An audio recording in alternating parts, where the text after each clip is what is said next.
Here I am recording a video for the 7-Year Journey to Life blog because of the amount of time that I have during the day to write a blog because of financial obligations. I am recording a video for the 7-Year Journey to Life blog, and in this blog, in this video, I want to talk about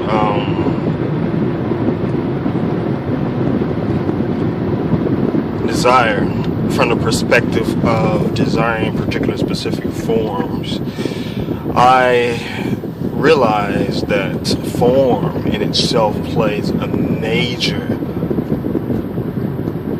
role within and as the development of and as my personality, because everything that I see is in fact form, and so within that form, within form, we create relationships to that form or to particular specific forms. And so I have been realizing within and as the course of my process how form in fact changes and formulates the personality and the behavioral attributes of the personality, the temporal mental attributes of the personality, and so forth. I realize that when I desire particular specific forms, that there is this pressure within my head region, like my head wants to explode, not burst but explode, because when you explode something, it enlarges, and it's basically for instance, like you're blowing up a balloon, that balloon is actually in fact exploding because of the nature of the balloon initially, which was just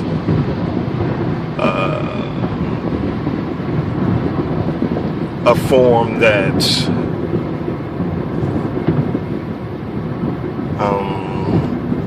didn't have air in it, and so when air was placed into the balloon, the form started to get bigger, and so therefore it was like an explosion of matter from more of a compressed form to more of an expanded form. And so it's the same with dynamite. When dynamite explodes, it impacts the substance, the matter around that dynamite, and so the solid forms that exist near the dynamite when it exploded, those forms also expanded. And so I realized that there is something like an explosion within my head region when I desire, and there are some other reactions within myself which are internal based, meaning internal physical behaviors that I experience. And so the question is, if desire is really in fact an expression, why is it that it has so much of an impact on the physical body? Why is there an outflow or a consequence of this pressure when my thoughts, my imaginations, my desires, and my reactions of emotions and feelings come together to form my experience that is the desire to and towards a particular specific something or someone in my world and reality. So something that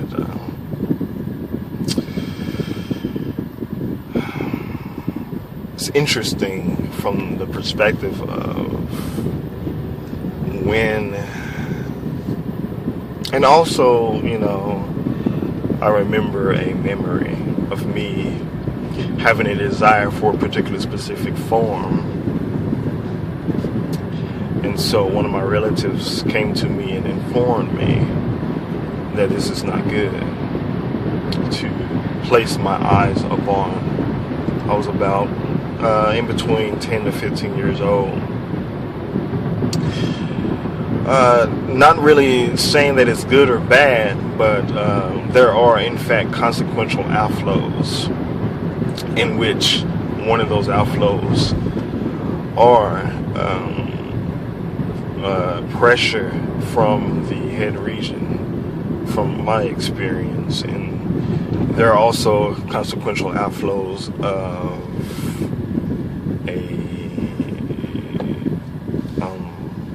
a rise and a proliferation of thoughts, imaginations, back chats, and reactions of emotions and feelings that become more compressed within myself, and therefore it becomes more solidified. So therefore, within my mind, it becomes more real. And I project that as reality, rather, and I push back the actual reality, which is the physical.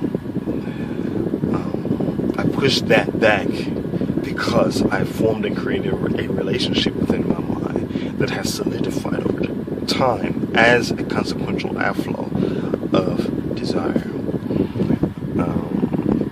So in the next vlog, I'd like to do some self-forgiveness, having a look at my relationship of who I am as self and what I have allowed myself to create within my mind as a substance that has in fact taken control and directed principle over and in my world and reality. So I like to give myself the gift of life, meaning that I no longer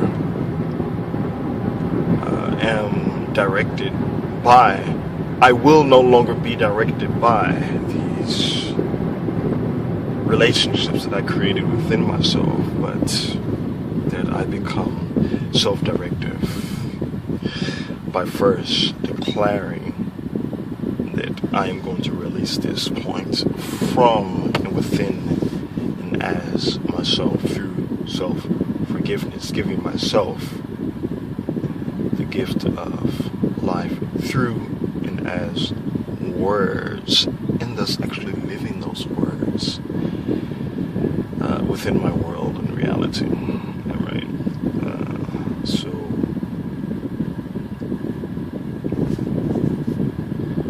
I will continue in the next vlog.